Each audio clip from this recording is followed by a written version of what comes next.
Hi everybody, it's me again. Hope we're all doing well. I'm currently out taking a walk with Bailey. Here he is. Camera shy. Okay. So we're just about to go into week 5 of the 10-week training plan for this 10k. So seemed like a good time to stop and just reiterate why I'm doing this, just in case there's anyone new that comes onto here, stumbles across it and wonders why I'm rambling on about my runs. So first things first, why am I here and why is all this? A little quick recap. So I am running the London 2026 marathon. 2026 London marathon is probably more the way most people would say that. And I'm running it on behalf of a charity called Leukemia Care, which is a charity that's quite close to me in ways because of a promise that I made to my mum like 11 years ago. If you want to know the ins and outs of all of that, go and watch the first ever episode on here, and that explains it all in great detail. But I've finally got a place running with Leukemia Care, and this is just my run diaries of my training up to that point, and obviously there will be a race day vlog as well and everything like that. But this is just my training over, I think it was 10 months, maybe 10 and a half months. I started training before it, and we're working our way up. So we started with a 5k, now we're currently halfway through the 10k, and then we'll move into the half marathon until we finally move on to the full marathon training block.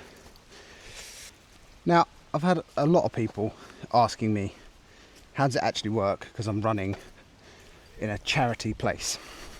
So, didn't get through on the ballot.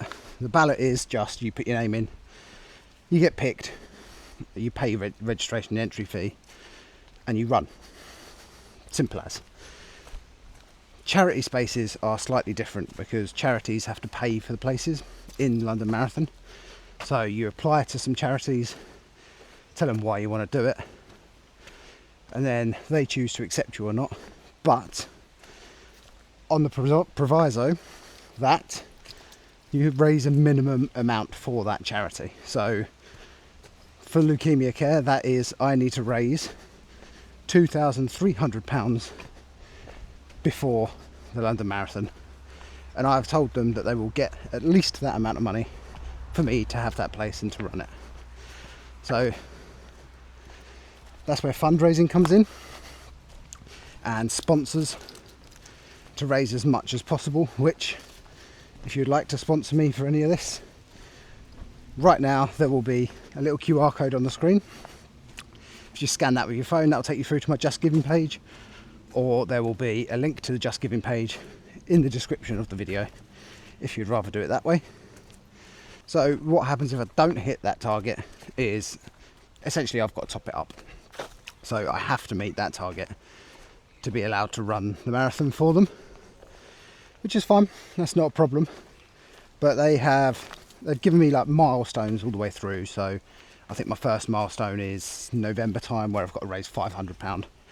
Then between there and April, there's other milestones where you've got to raise certain amounts of money in between.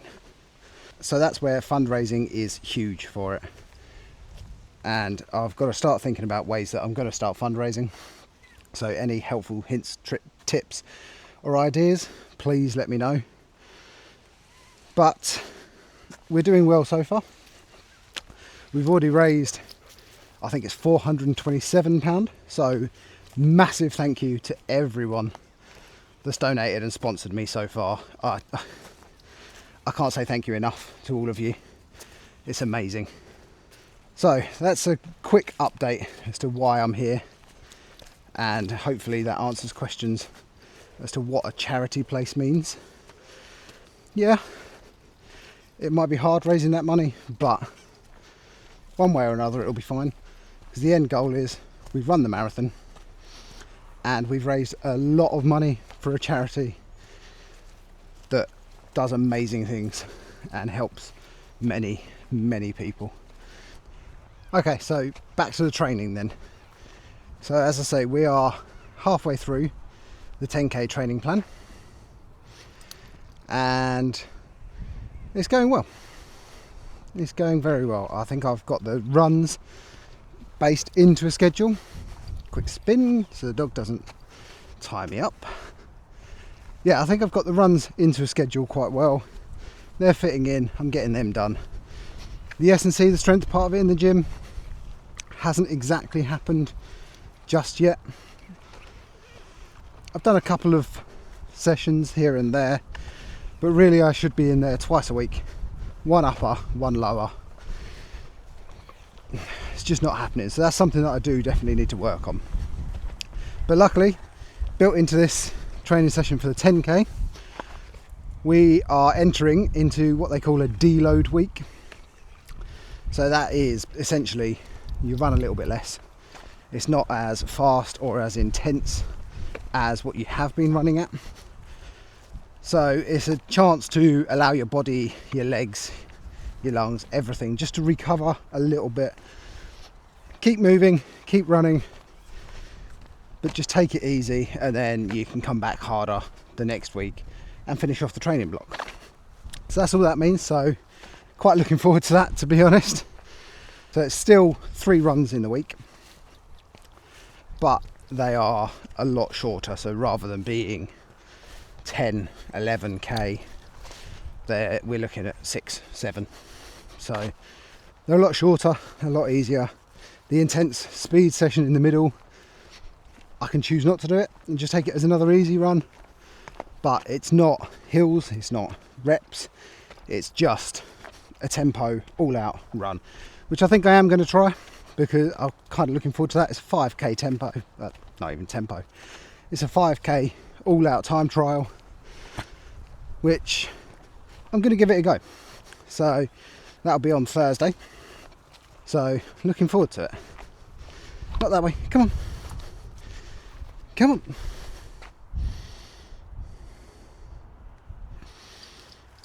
Good boy. But after this deload week, it then starts ramping up again, and our long runs officially hit the longest ever distances that I have run in my life. So I think the first one goes up to 12k. Now I've only ever run 10 at the furthest distance, so we hit 12, and then the one after that is 14. So we'll see how they go. I'm sure they'll be fine. As I say, I am actually feeling quite strong with training at the moment and quite happy with it. So we're just going to keep following the training plan. Just need to try and get into that gym 2 days a week, just a little more often, because I think that will make a massive difference in what I'm able to do, and just it'll keep the power in the legs. So I'll work harder at that. Anyway, so that's a little update as to where we are, just to start this one off.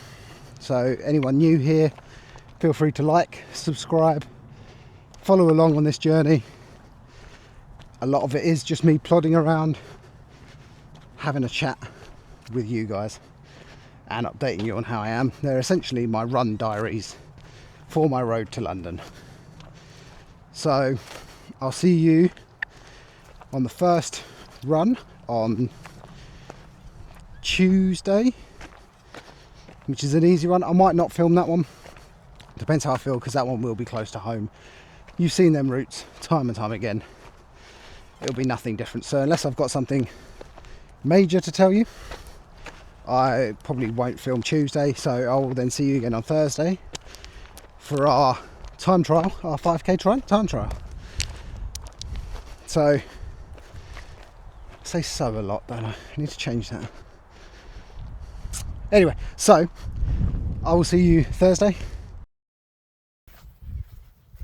Hi guys. So this week hasn't really gone to plan.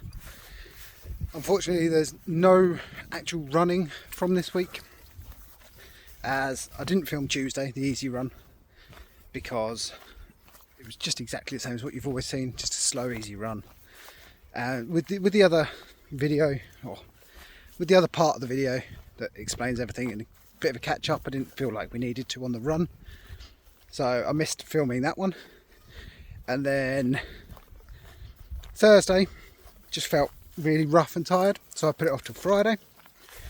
And then at work I pulled my back out, pulled all the muscles in my lower back, so then couldn't do Thursdays that I'd put off till Friday. Didn't do the speed session. Still aching today on Sunday, so we're not going for a run today either, unfortunately. It's better, so hopefully we'll be able to get back to running on Tuesday, back with an easy run. Luckily, as we've said, it is deload week, so I'm meant to be running less. I'm still meant to be running, but running less. So in some ways, luckily it's fallen on this week and not any others. So I'm hoping we can just pick up where we left off, pick up from Tuesday and carry on, and we'll see. But for now, whilst I'm not able to run, I am enjoying some walks with this one. So we're just heading off into the woods again now for a nice little walk with him. Keeps me moving, but not too much pressure on the back from running. So I'll check back in on Tuesday, and I'll say hopefully we'll have some running content again then, and we'll get back into the swing of things. I'll see you then. And I'm back after 2 days, well, after 2 runs missed last week because of my back. Finally back running, so it's been exactly a week without a run for me. And to be quite honest, I've been itching to get out and go running. And currently this evening it is about 26, 27 degrees, but quite honestly that wasn't going to stop me today. I was going to get out no matter what. Did contemplate going on the treadmill with the air conditioner, but I needed to get out. So we're out. It's a nice easy session today, so hopefully it'll ease us back in. Back's feeling strong, but I'm going to stick close to home just in case. So if it starts aching, we can stop, just walk back home. I'm really quite bummed about last week. I mean, entirely my fault, because I was doing some paving at work. Thought I could get paving stuff out. Clearly couldn't. Pulled a bit too hard. Threw my back out. Ended up laying on the floor in the office. Neither here nor there. But actually, speed session last week was meant to be a flat out 5k time trial, which I was actually really looking forward to. So my speed session this week is calling for hill runs again, hill repeats. I haven't looked too deeply into it yet, just wanted to get today over and done with. But in my head I've got a little bit of a dilemma. Do I stick with the hill repeats and just carry on with the plan as is, pick up where I left off essentially and just keep ploughing through? Or do I change this week, not do the hill runs, but do last week's speed session and do the 5k time trial that I really wanted to do? I haven't made up my mind yet. I think it will greatly depend on how I feel on Thursday. So I'll take all my kit with me, get ready at work, and just see how I feel and choose from there, I think. So you and I both will find out what I choose on Thursday. Well, it's Thursday, so who can guess what I went for? I'll tell you. We're doing the time trial, the 5k time trial. Just really didn't want to run hills today. It's stinking hot. So I've come from work. We're going to go run round again the castle loop round by the river. See if we can get a time trial in. If we can't, it'll still be a run. But the time trial is about to start. Just need to get across this road. The time trial will be starting and we'll count through it together. So, 3, 2, 1, let's go. One down.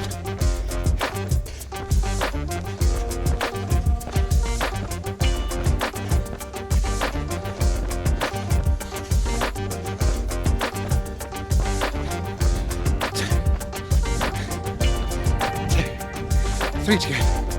2 down. 3. And I'm struggling. The heat is sapping it. 3.5. I've hit a wall. It's too much. This heat is ridiculous. You can see just how much sweat is pouring off of me. I have no energy. Gave a good innings the first 3, and I will pick up again in a minute. But for now, just a little rest.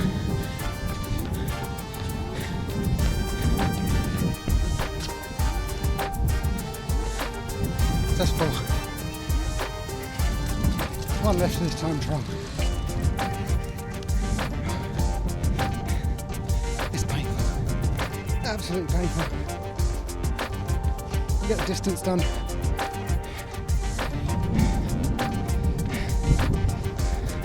Not much more I can do really. And that's 5.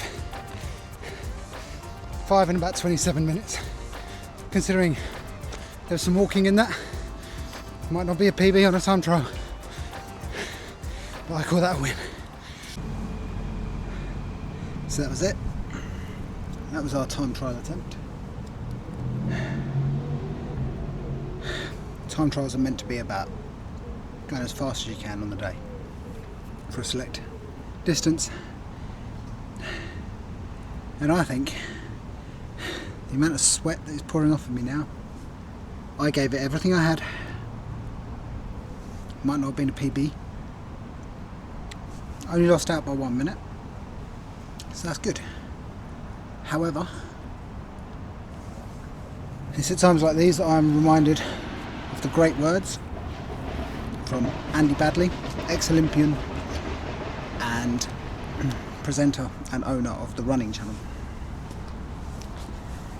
His immortal words of, "Your best is always good enough." And I honestly gave that my best. Oh. Couldn't have done any more. Note to self on this one, either buy some protectors or buy some plasters, because my nipples are killing me. So remember folks, if you're going to go for a run when it's hot, you're going to get sweaty, your top's going to get wet. If you go for a run in the rain, your top's going to get wet. And trust me, nipple chafage, God does it hurt. And we're back on Sunday long run. As I say, this one will be the longest run I've ever completed in my life.